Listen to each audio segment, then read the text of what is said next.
Hey guys, welcome back to our weekly live event where I go over personal finance, business investing, and real estate investing. So, any questions you have, I'll be happy to help. I'm here on IG and on YouTube answering all your questions. The connection on IG is sometimes a little spotty, so most of the questions are going to come through YouTube. Feel free to jump onto YouTube and I'll be happy to answer your questions. If anyone has to go live on IG, I will try to go live with them and answer. And yeah, we're gonna give it one more minute and let everyone kind of join the live event, and then we'll start answering some questions. Thanks for all the love, guys.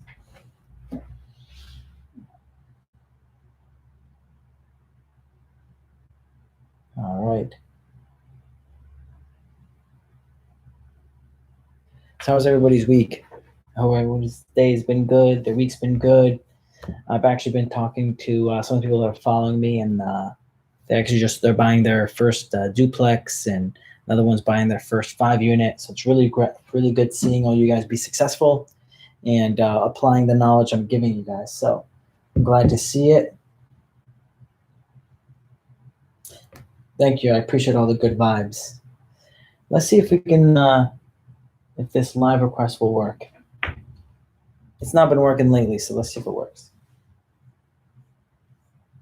Yeah, it's not working out.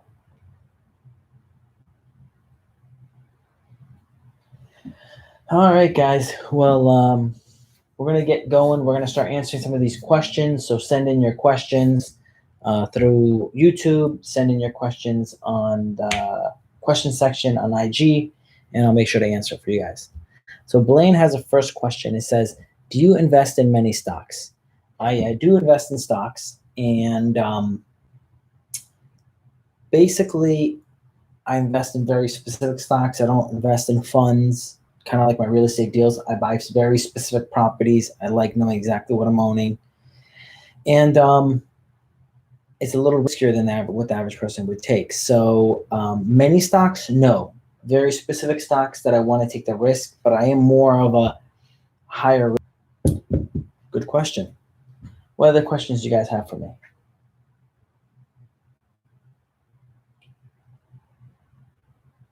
All right. Remember, guys, send in the questions in the questions section and request to go live, and I'll answer your questions. All right, let's make things interesting. What questions do you guys have for me? Give me something tough.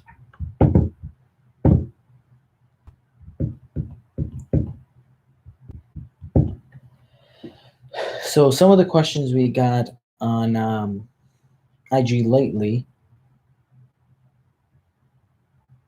Pull it up.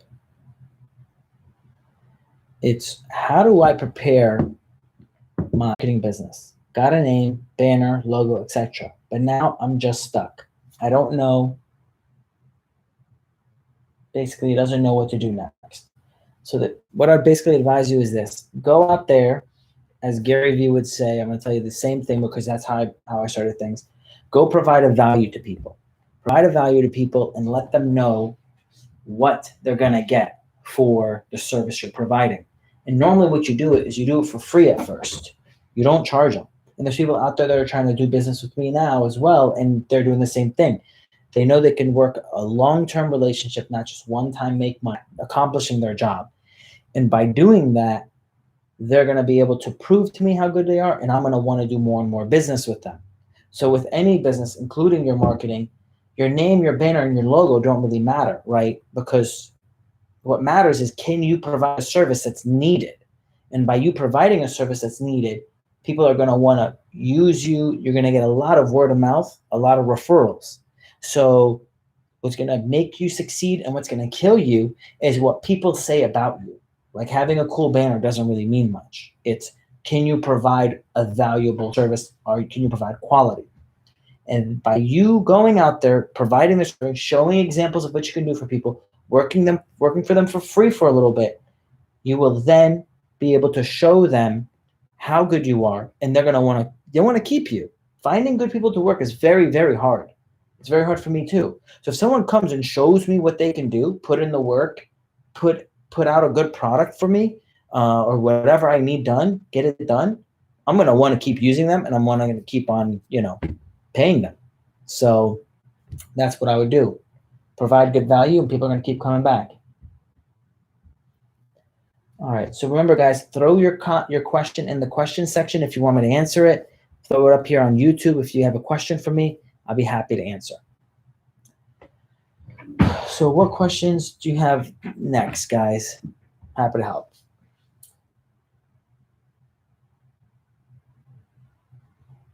Also, how do you do it? I don't wholesale them because I'm more of like a collector. I like collecting these properties. It sounds weird. It sounds funny, but I actually do. I enjoy keeping the properties. So I don't normally wholesale them. I'll buy them, I'll fix them up, and then I'll burn method a multi-unit property. And then after a while, when I don't need it anymore, it's too small for me, I'll sell it and I'll move on to the next thing. All right. We got a question here from Hugo. So Hugo says, Pascal, what are the 5 pillars you say you need to work on in order to be successful in life? Great question, Hugo. So the 5 things that I think that you need to work on, that's not just going to be successful, because successful is what the world sees as successful, and what you feel inside is different, right? There's 5 things that you need to have a balance with, and for you to feel satisfied, right? And it's spiritually, physically, mentally, emotionally, financially. If any 5 of these are off balance, you are going to not be satisfied and feel whole in your life. Because if you have everything else, but you don't have your health, it's not going to mean much. But if you have everything and you don't have real love, it's not going to mean much. So, and if you have everything, but you don't really have any money to support your family, you're going to feel a pain that you can't help people. So that is what is going to cause you to have feel like you have a full life. Great question, Hugo.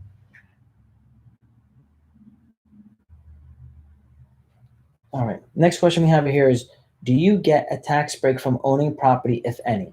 So yes, there are many tax breaks for being a real estate investor, property owner. You get you get to write off your property taxes. You get to write off the interest. You can depreciate the asset. You can then, on the profit of a sale, you can roll over it. You can roll the assets over into another deal. If you are a real estate agent and you make a lot of money and then own rental property at the same time, you can write off the rental property, write it off at a loss, and write it off against your income if you do things properly. So there's a lot of tax advantages where you don't have, pay as much taxes as someone else does.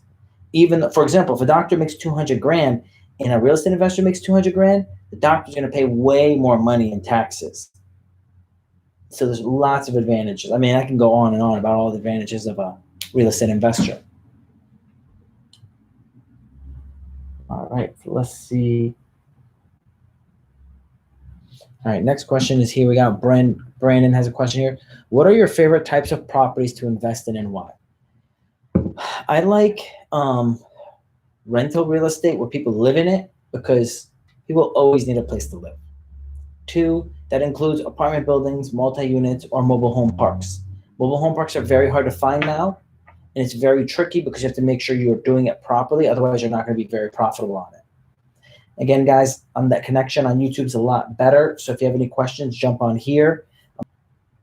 In addition to that, to mobile home parks, I also like storage units. Storage units, easy to increase rents. It's just a great long-term hold with very little headache. You can go into commercial, you can go into office, but you have to be very good and you have to understand the market for them as well. They each function differently, so you can't treat them all the same. With office space is good as well, but you can have really huge waves in valuation during different market cycles.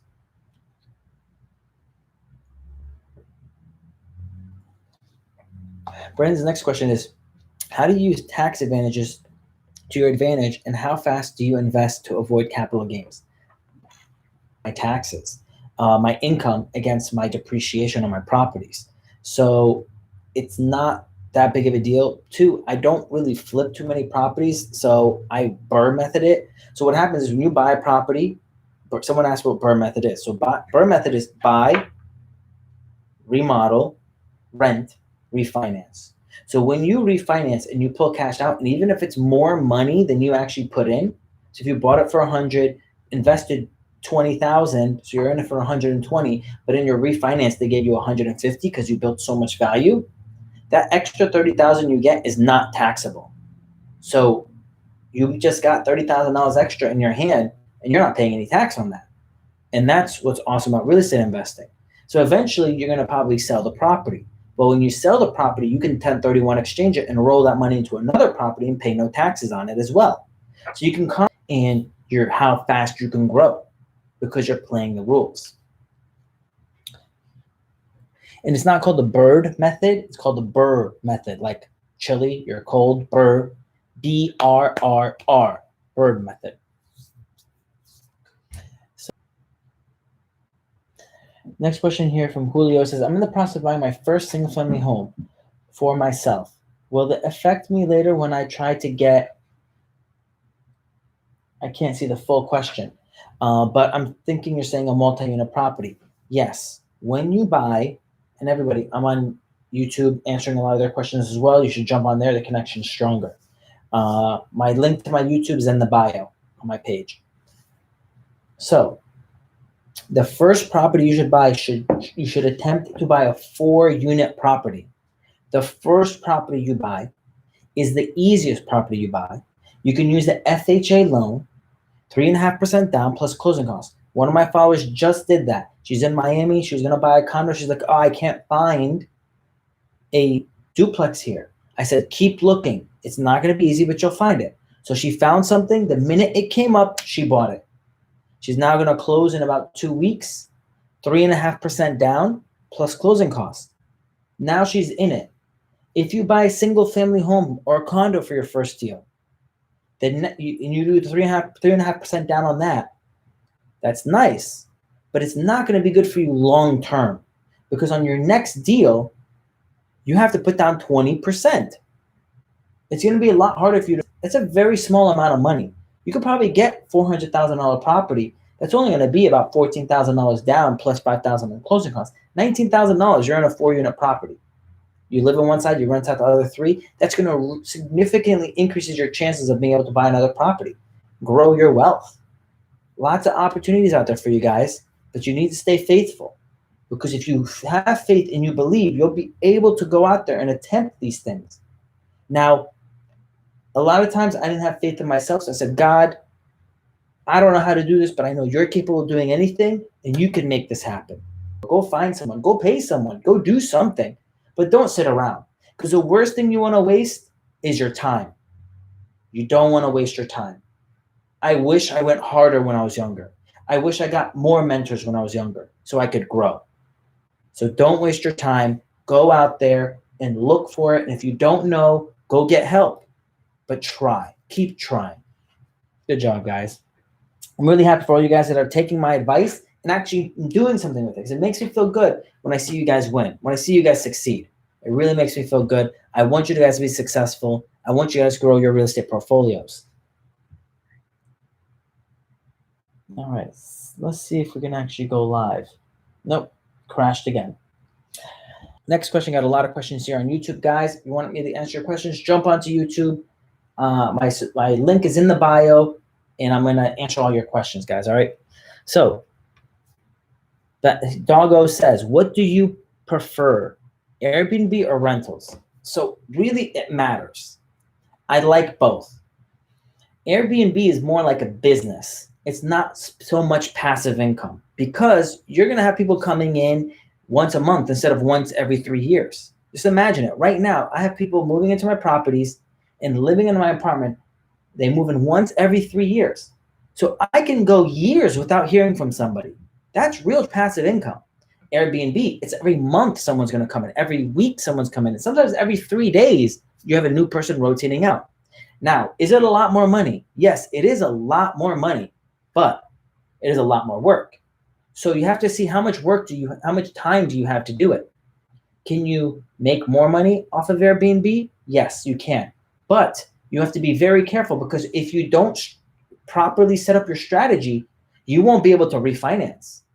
Most banks will not refinance your rental property if you have an Airbnb in there. Two, most insurance companies won't give you insurance if you have an Airbnb. So you have to be very specific on your insurance and make sure you time your refinance properly. You have to be very conscious of how you're doing things and to maximize your cash out until you can grow properly. Otherwise, you're going to get stuck and not be able to move on. So you have to be very focused. So both are good. Just how to maximize it is important. Good question, Doggo. Got a question from Jay Stacks here. Jay says, Burr method. Yes, Burr method, not Bird method.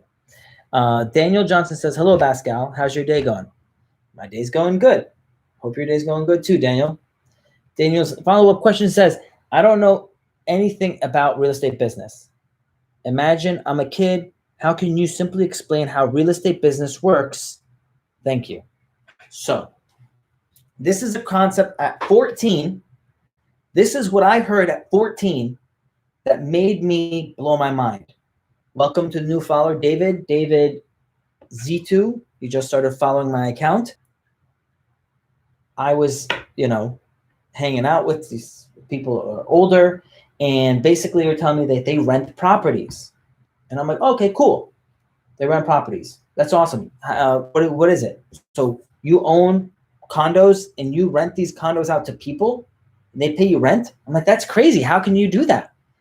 And he was explaining to me that you rent this property out and they pay you rent. So I'm like, that's awesome. You get to own a piece of real estate, a condo, a duplex, something. You own it and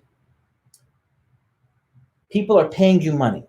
That idea right there was crazy to me. How can you own something, people pay you rent? So it's really cool. Then I'm like thinking, how did you afford owning all of these properties? Because that's a lot of properties. That's a lot of money to save up. The very common thing is a lot of people, like myself when I was 14, thought you had to have cash. If you owned $1 million worth of real estate, you thought that you have to have $1 million worth of cash. And you don't. He's like, no, you put down a little bit of money. The bank puts out how are you going to make money? Because, you have to pay the bank. You have to pay taxes. You have to pay all these fees. He's like, well, the rent I collect from this person is less than, or is more, I'm sorry, the rent I'm collecting is more than how much my mortgage is, my taxes, my insurance, my fees. So I keep the difference. And that blew my mind. That basically you borrow money from the bank to buy these properties and you let someone else borrows it from you and you make the difference. People pay you to borrow your stuff. And I'm like, wow, my mind was blown. Because remember, at that time, I like collecting Pokemon cards. I like collecting different stuff. And normally, if you wanted to get more stuff, you had to sell something. You had to trade something to get something else. But in this concept, you can start collecting real estate and you don't have to trade nothing because the bank is helping you borrow it and the person is giving you money. So at the end of the day, you get to keep a lot of properties. And that blew my mind. And then I was done. At 14, I fell in love. It took me till 19 to get my first property. People are asking to go live on IG. So I'm going to try to see if it works. Normally it's, buddy, you're live. What questions do you have for me? Wow, good action. I believe it's afternoon that side. This side, it's more real estate. How do I buy it? All right. So how do you buy it? It depends on your country. Now, normally the easiest thing for you to do in America is buy a 4-unit property, or in a lot of the other countries, a 4-unit property is still considered residential. So when it's a residential property, the government gives a lot of credits and it's easier for you to buy it. When you go to a 13-unit deal, normally you have to have experience. So you need someone to back you. So if the deal is good and there's a lot of profit in it, you can find another investor to say, hey, look, I found this deal. Can you back me on this deal? Can we partner on it? And that person will normally pull up their name and put up the money. and then you can get a cut. You can get an ownership interest because you found a good deal. Just sign over the deal and they take it, but at least you made 10 grand. So, if it's a lot of profit, you can make 50 grand. It just depends how good that deal is. The better you get the deal, the more profit you're going to make for flipping it over. So those are three different ways. There's 3 different ways you can do it. So the great thing about real estate is it's as good as your creativity is. It's as good as your negotiating skills are. It's as good as you can make it good for everybody else. The more you can make it good for everybody else, the more money you can make. So if you if you help out the owner by selling their property because they want to get out, you'll make more money. If you find an investor the deal that they really want, you'll make more money. If you can find a property and fix it up and make it nicer for the tenants, you make more money. So the more you're able to do for other people, the more you're going to get paid for. The more you can be able to grow financially. So that should be your goal. How can I help as many people as possible? And the more people maybe 25% down payment on the property and talk to the bank so that I could borrow the other money. Then I give the investor a percentage share of the actual property, as in he gets a percentage of the income as of monthly. Yes. Is that a smart move? That is a smart move, and it is something that's done in America too, right?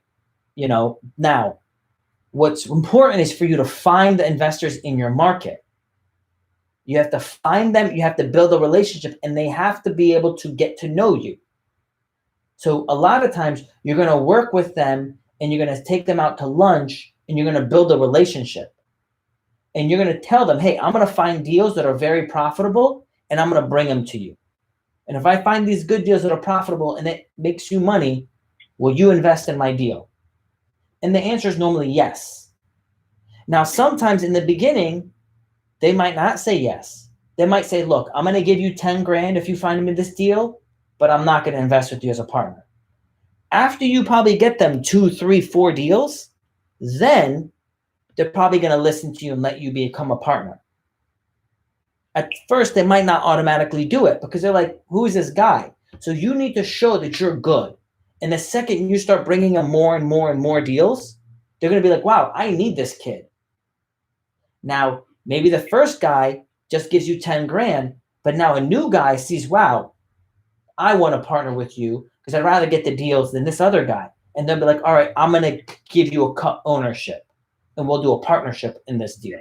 So it really depends on the situation. And you basically goes back to what I said earlier today. I said, if you want to be able to grow your business, if it's your marketing business or if you're a real estate business, you have to show people that you have a value. And a lot of times you need to do it for free. Now, I want you to think about this before I let you go, because I want this to sit in your head. How much experience do you think I have?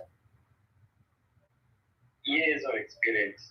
Over 10 years of experience. I have about 20 years of experience, right? And I give it all for free. I don't charge anybody for this experience, right? So if I'm giving it away for free, why shouldn't you? Okay? Because I'm establishing my value to the community. So everyone knows, wow, this guy really knows what he's talking about. He's showing me he's done every single type of deal, and every single deal he's done is profitable. So when things happen and people really need me, and some company has 50 units and they're in trouble, they need help, well, they'll come and pay me a lot of money. Kind of like what Gary Vee says. He tries to get the bigger guys to pay him. He doesn't charge all the little guys. Same thing. I know I'm good. And if you know you're good, you're going to go, you know what? I'm going to show you for free. And then when they come back, they'll be like, all right, I need him. Because the hardest thing to find, it's time for them to do the work. They don't work. They're like, well, this is not working. It's not working because you're not working. It only works as much as we work. So these concepts that I'm trying to teach, they work if we work. But if we don't work, they're not going to work. We have to apply energy and effort and whatever. Oh, it didn't work the first time. Yeah, it might not work the first time. You have to give a lot of practice, you know?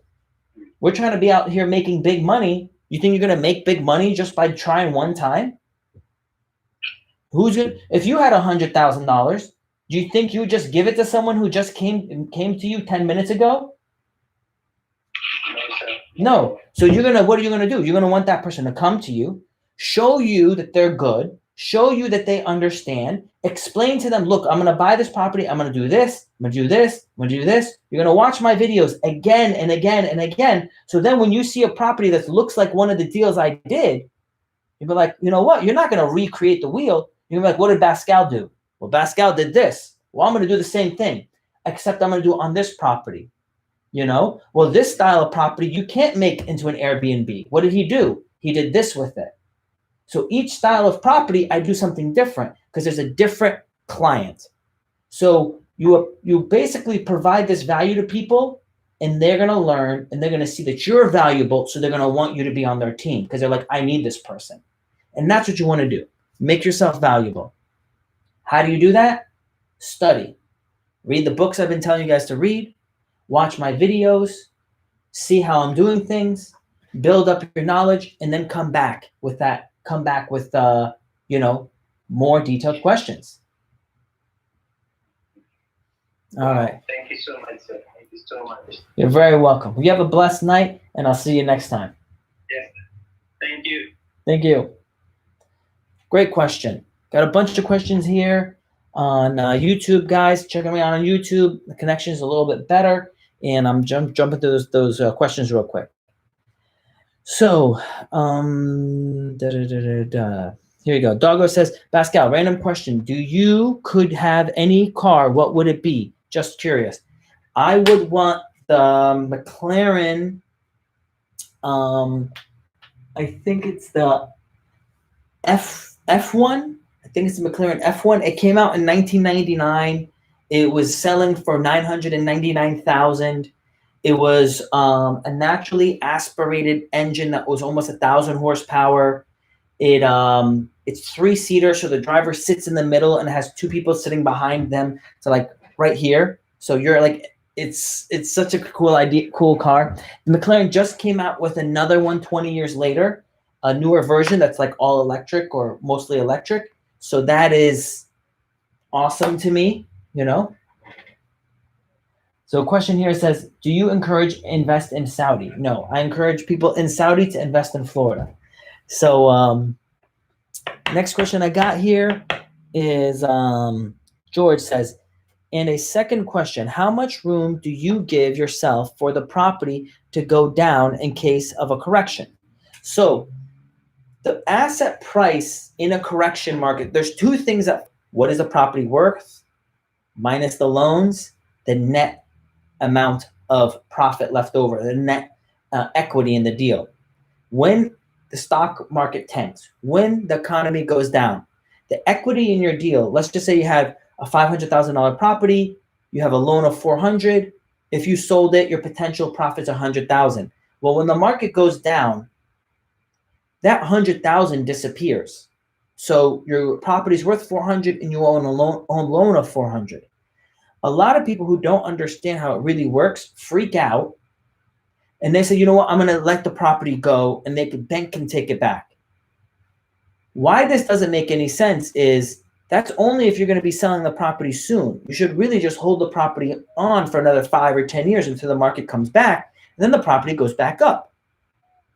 So that is why that's what happens when the market goes down. That's when a correction comes. In rental real estate, how did I survive in 2008 when I was 23 years old and I had 23 units and everything went bad and I had all these vacancies?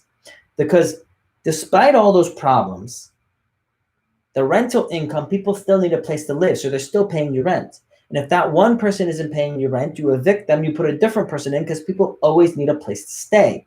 That's what's really important for you to be in the better areas because you're able to get tenants in easier that are going to consistently pay you money.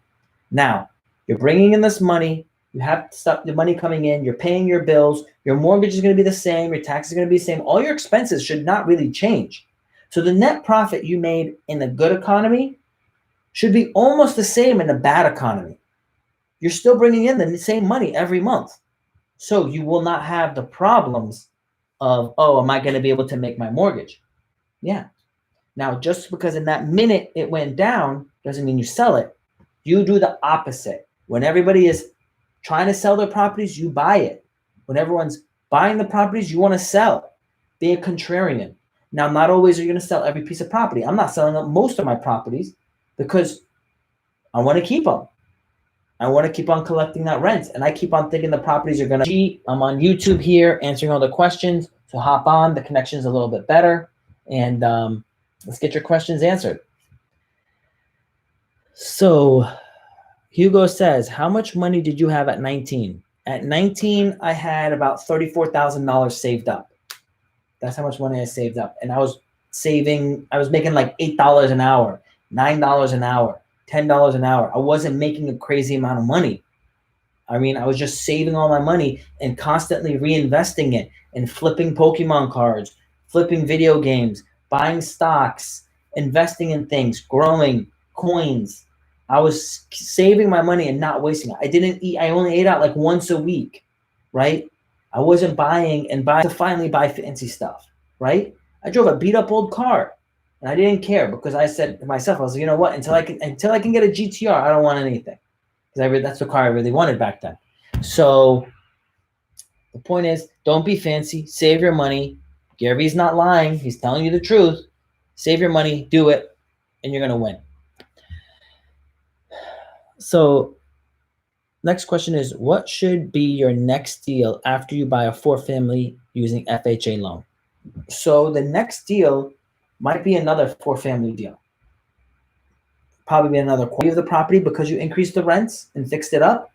You can then do a line of credit. You can do a refinance to get a better interest rate and remove the private mortgage insurance. So now you're cash flowing even better. Excuse me. Then you can get a line of credit on the property. So you can pull cash out. Now you probably got another $100,000 in the line of credit that you cashed out. You can use that $100,000 to buy another 4-unit. You buy that one, you fix it up, you clean it up, easy. Now, obviously, there's a lot of details. And if you need help with the details, we can help you out with that stuff. But basically, that's how it goes. That's how I was able to go from 2 units to 23 units from 19 to 23 years old. Good question. Doggo says, how to do a cash out refinance with Airbnb? How do you get insurance for Airbnb? How do you set it up for all these things? So first, what I do is I actually fix a property up, set it up for a long-term rental. Because I do it that way, I'm able to get the most money on the loan and get the most conservative long-term loan with the lowest interest rate. After I do that, I get my insurance in place, and then I'm able to go look for a insurance policy that allows me to do Airbnb. So now I secured the property, got a fixed rate loan for 30 years to keep the payment low, and then I go out to get another loan. Then I go out and switch it to an Airbnb afterwards. By doing it in that format, you're able to constantly help yourself grow. Otherwise, you'll be stuck and not being able to take the next step.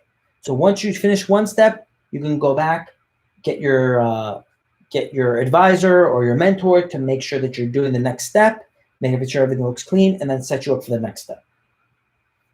Good question. All right, guys, on IG, if you got any questions, you have to put it in the comment section, the question mark box, so I can answer it for you guys.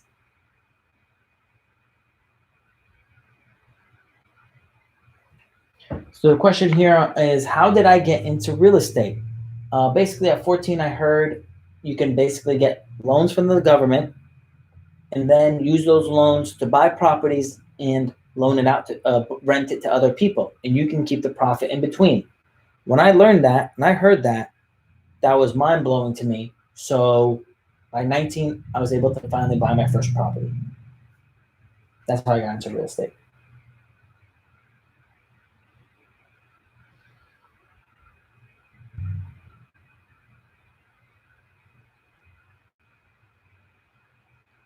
I love this.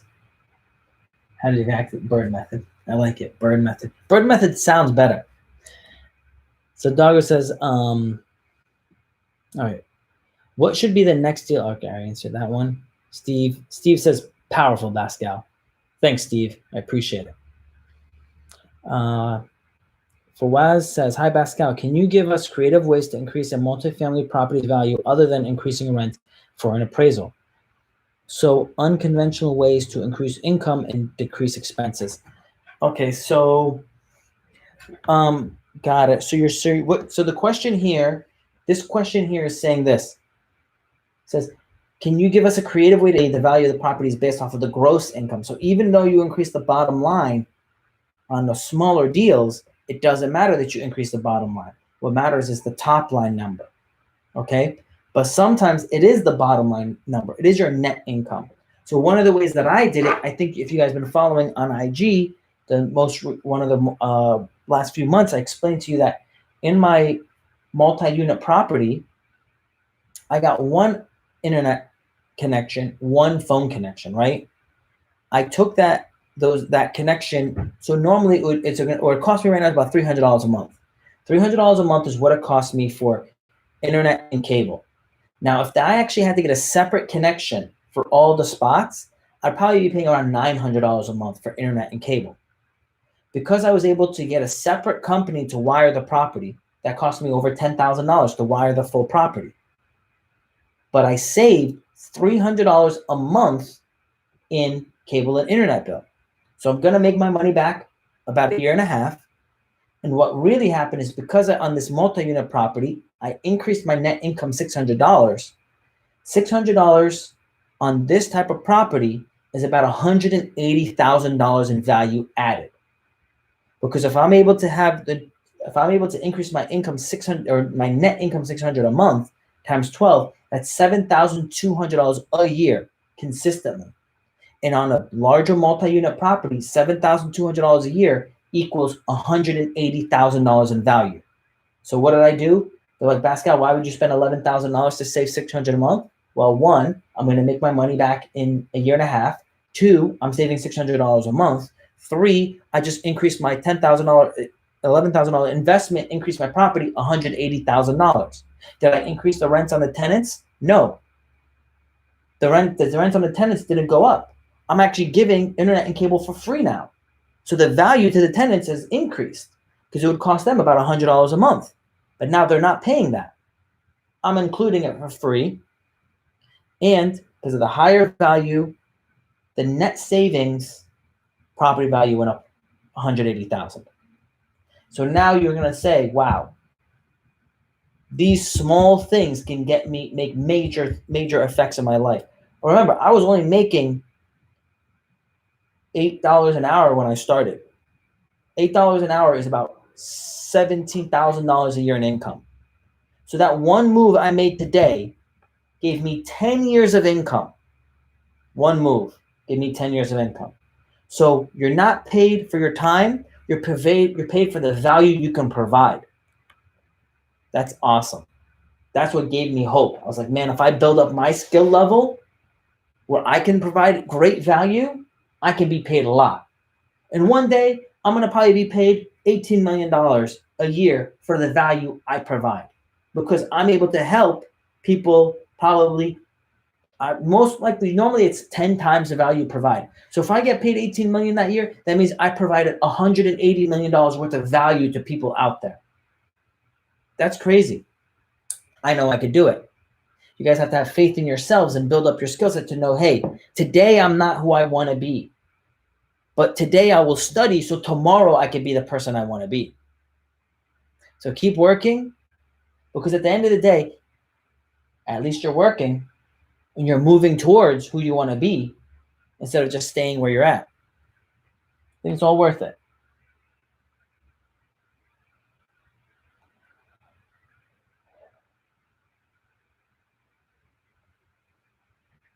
Oscar says, was starting real estate difficult? Starting in real estate was not difficult. It was the faith aspect. The faith aspect was hard. Believing in myself was hard. And finally, when I got around the right people and the right mentors that kept on like pushing me and say, hey, you can do it, it made me go for it. And then two, listening to the people that were around me and avoiding their negativity, avoiding their, you can't do this, or it's not possible, stuff like that, or only rich people can do this. Not everyone was born rich, right? You have to become rich. You have to change the way your mind thinks so you can get to that level. So avoiding people's negativity and changing the way I think and having faith in myself is what changed. And by that change, it's what, when I changed, everything else changed. So coming to the point of your breaking point where you change, that is difficult. But after you come to that breaking point and you do change, then you can grow. Then you are ready to act. Because a lot of times people are not ready to act and they say, yeah, I want this or I'm going to do this, but they're not ready because they're not actually doing anything functional to grow. They're not reading the book, buying the book and putting on act. And then when you're successful, be like, I listened to Pascal, I learned, that's how I did it, I'm successful.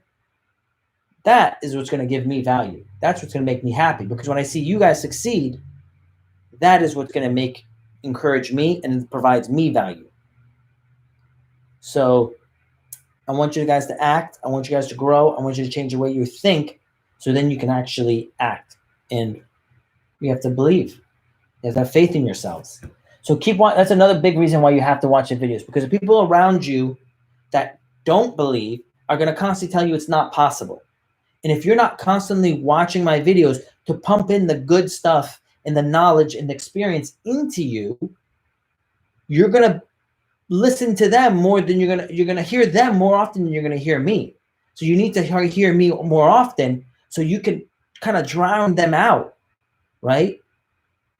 There's a lot of people who are listening that I didn't charge anything for, that are just taking the advice from my videos, acting on them, and getting into real estate and making money.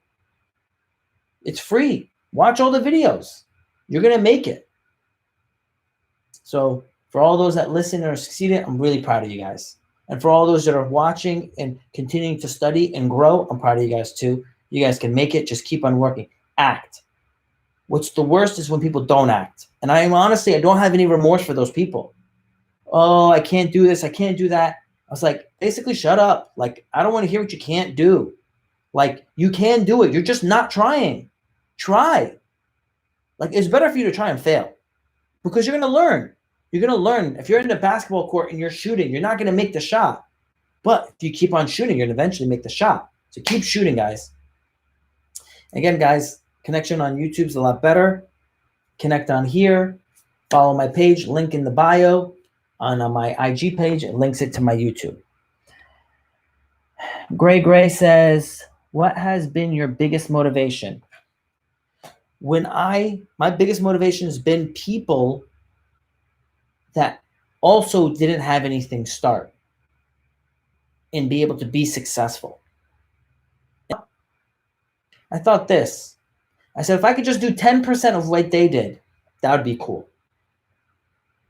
And then I realized I was limiting myself, that I could do way more than 10%. And then I'm putting this limiting mindset on myself to just 10%. That's not enough.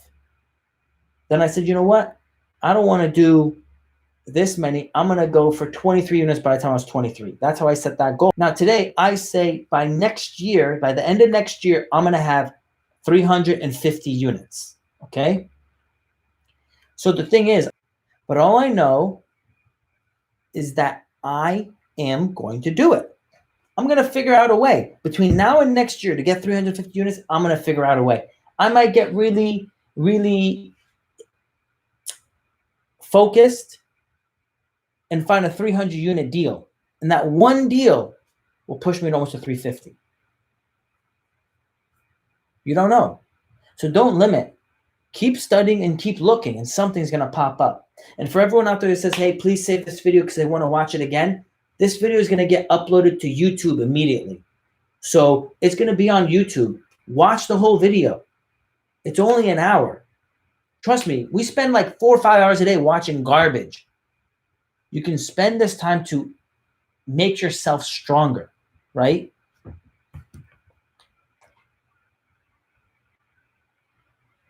All right. Again, lots of questions here.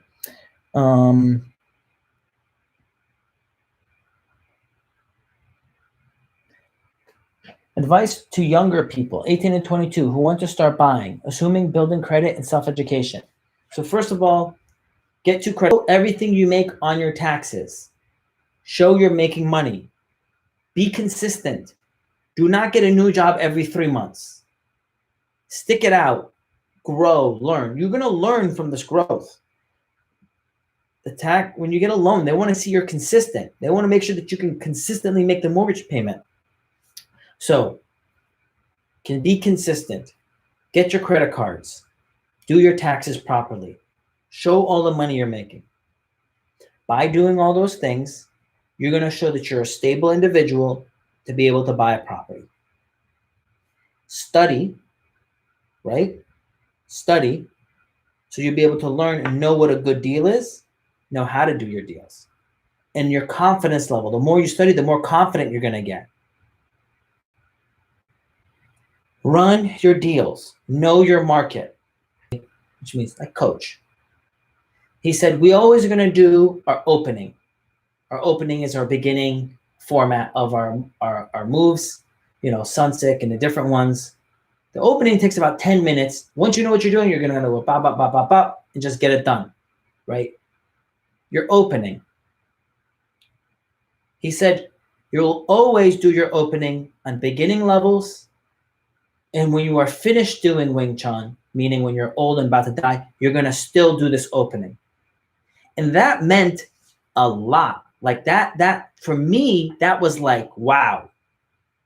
Because from when I started, when I was 14 and I wanted to get into these deals, I went online and I looked at properties I wanted to buy, and I made believe I was going to buy it. What was my mortgage going to be? How much is the property taxes? What is insurance going to be like? How much is the water bill? What's garbage? What's this? What's this? What is maintenance? What would I do if I bought this? If I bought this, how would I paint the house? Would I tile it? What would I do? So that basic thing, the fundamentals, right? He said, you're going to always start with this. And when you die, at the end, when you're still doing your Wing Chun, you're going to end with the fundamentals. So in the real estate game, you're going to run your numbers, you're going to run your scenario, and you're going to know your market at the very beginning. And when you die and you're about to sell your last deal before you're going to be done and, sell off your properties, because now you're 80 years old and you just want the cash because for whatever reason that is, you're going to run your deal because you're going to make sure you're selling the property at the right value. You start and you end off the base fundamentals. And if you don't know it, you're not going to be successful. But if you love your fundamentals, if you love what you're doing, if you love running your numbers, you love doing your analysis, you're going to be able to keep playing this game because it's game. It's fun. You're going to win. If it's a chore for you, sometimes it feels like a chore. It's not always going to be perfect. But if you don't have a passion, then it's going to be a problem. But this stuff is fun. You're going to find a passion when you succeed, and you're going to continue to do better and grow. So it's really awesome. When he said that today, it meant like it really like hit me.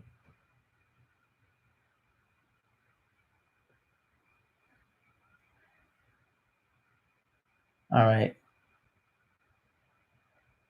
All right. Let's see. I'm going to answer some questions on YouTube, guys. A lot of good questions here.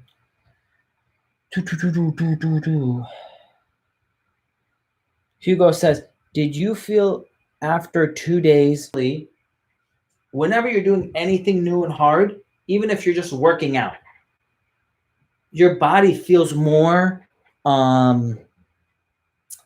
strain? It's more strain on it, right? You got more strain on your body. So the first day of me doing that was the hardest, of not drinking and not eating.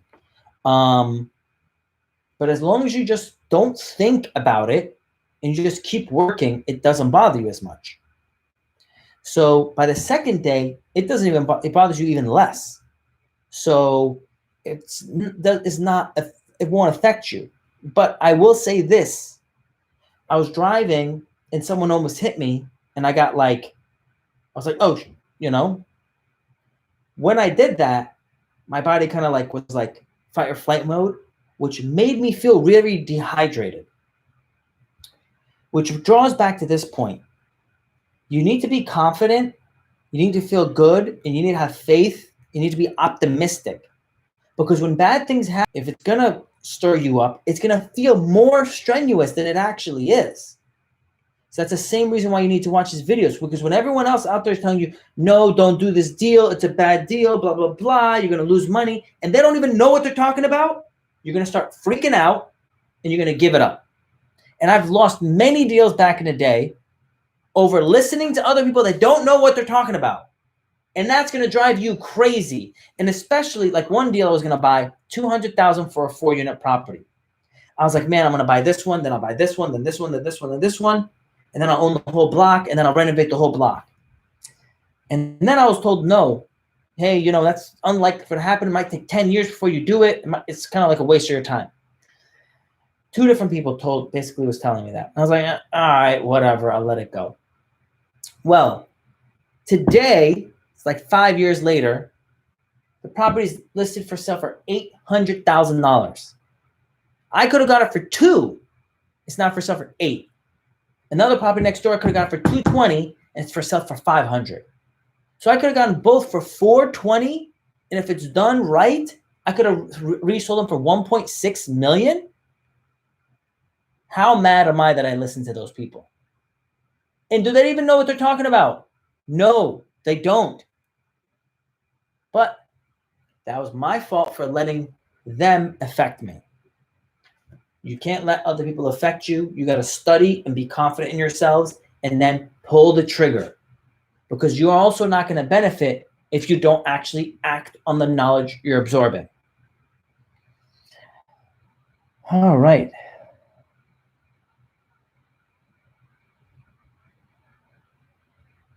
So what do? I am a real estate investor. I buy properties, I renovate them, I rent them out. Sometimes I flip them. Most of the time I just keep them. What else do? I own an accounting firm. We do taxes, bookkeeping, and payroll for companies and individuals. We specialize in real estate investors. I also own a home insurance company, and auto insurance, life insurance, and financial planning. I own a real estate investment company. So some people want to invest in real estate, and they don't want to own their own real estate. They can invest with me, and we partner on deals. So anything with numbers or real estate, I do it. I was a mortgage broker. I worked for PricewaterhouseCoopers. I did taxes. I did Home Depot's taxes. I did the Rothschild taxes. I've done a lot of different rich and affluent people's tax returns. So I have a knowledge base in finance, accounting, taxes, insurance. If you have a question, probably have the answer.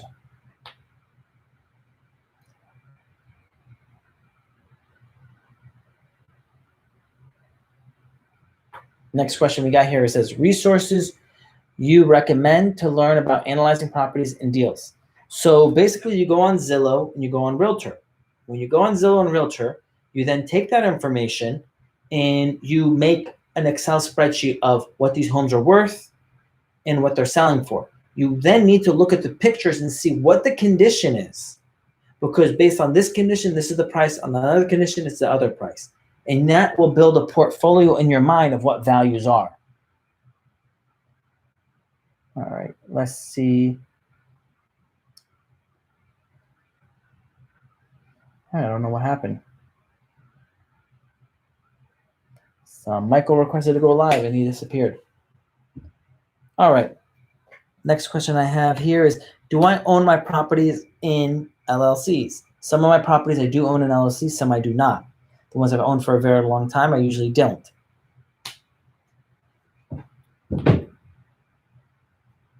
All right.